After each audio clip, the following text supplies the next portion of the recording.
मत्ती की इंजील बाब 8। जब वो उस पहाड़ से उतरा तो बहुत सी भीड़ उसके पीछे हो ली, और देखो एक कोढ़ी ने पास आकर उसे सिजदा किया और कहा, ऐ खुदावन, अगर तू चाहे तो मुझे पाक साफ कर सकता है। उसने हाथ बढ़ाकर उसे छुआ और कहा, मैं चाहता हूँ, तू पाक साफ हो जा। वो फौरन कोढ़ से पाक साफ हो गया।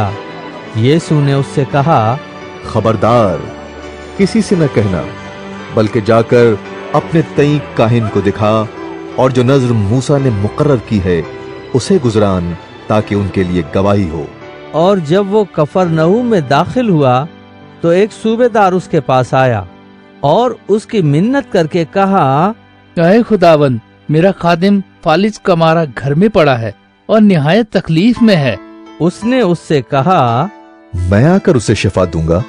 सूबेदार ने जवाब में कहा, ऐ खुदावन, मैं इस लायक नहीं कि तू मेरी छत के नीचे आए, बल्कि सिर्फ जबान से कह दे तो मेरा खादिम शिफा पा जाएगा, क्योंकि मैं भी दूसरे के इख्तियार में हूँ और सिपाही मेरे मातहत हैं। जब एक से कहता हूँ कि जा तो वो जाता है, और दूसरे से कि आ तो वो आता है, और अपने नौकर से कि ये कर तो वो करता है।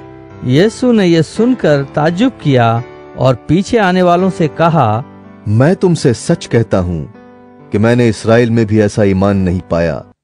और मैं तुमसे कहता हूँ कि बहुतेरे पूरब और पश्चिम से आकर अब्राहम और इसहाक और याकूब के साथ आसमान की बादशाही की ज़ियाफत में शरीक होंगे, मगर बादशाही के बेटे बाहर अंधेरे में डाले जाएंगे, वहां रोना और दांत पीसना होगा।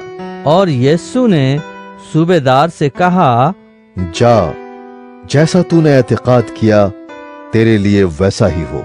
और उसी घड़ी खादिम ने शिफा पाई। और यीशु ने पतरस के घर में आकर उसकी सास को तप में पड़ी देखा। उसने उसका हाथ छुआ और तप उस पर से उतर गई, और वो उठ खड़ी हुई और उसकी खिदमत करने लगी। जब शाम हुई तो उसके पास बहुत से लोगों को लाए जिनमें बदरूएं थी। उसने रूहों को जबान से ही कहकर निकाल दिया और सब बीमारों को अच्छा कर दिया, ताकि जो यसाया नबी की मारिफत कहा गया था वो पूरा हो। उसने आप हमारी कमजोरियां ले ली और बीमारियां उठा ली। जब यीशु ने अपने गिर्द बहुत सी भीड़ देखी तो पार चलने का हुक्म दिया, और एक फकीर ने पास आकर उससे कहा, ऐ उस्ताद, जहाँ कहीं तू जाएगा मैं तेरे पीछे चलूंगा। यीशु ने उससे कहा, लोमड़ियों के भट्ट होते हैं और हवा के परिंदों के घोंसले, मगर इब्ने आदम के लिए सर धरने की भी जगह नहीं। एक और शागिर्द ने उससे कहा, ऐ खुदावन, मुझे इजाजत दे कि पहले जाकर मैं अपने बाप को दफन करूं।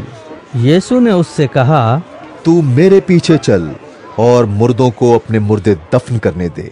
जब वो कश्ती पर चढ़ा तो उसके शागिर्द उसके साथ हो लिए, और देखो झील में एक ऐसा बड़ा तूफान आया कि कश्ती लहरों में छिप गई, मगर वो सोता था।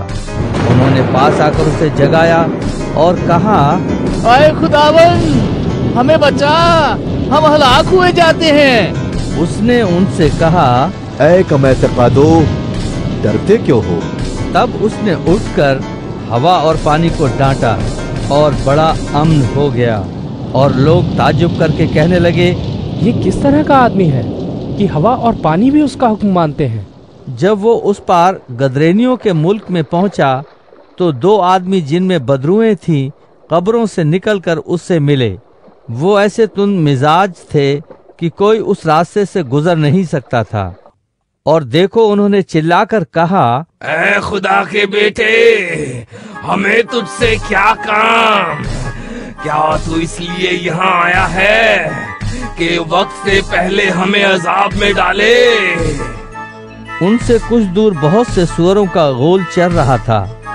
बस बदरूओं ने उसकी मिन्नत करके कहा,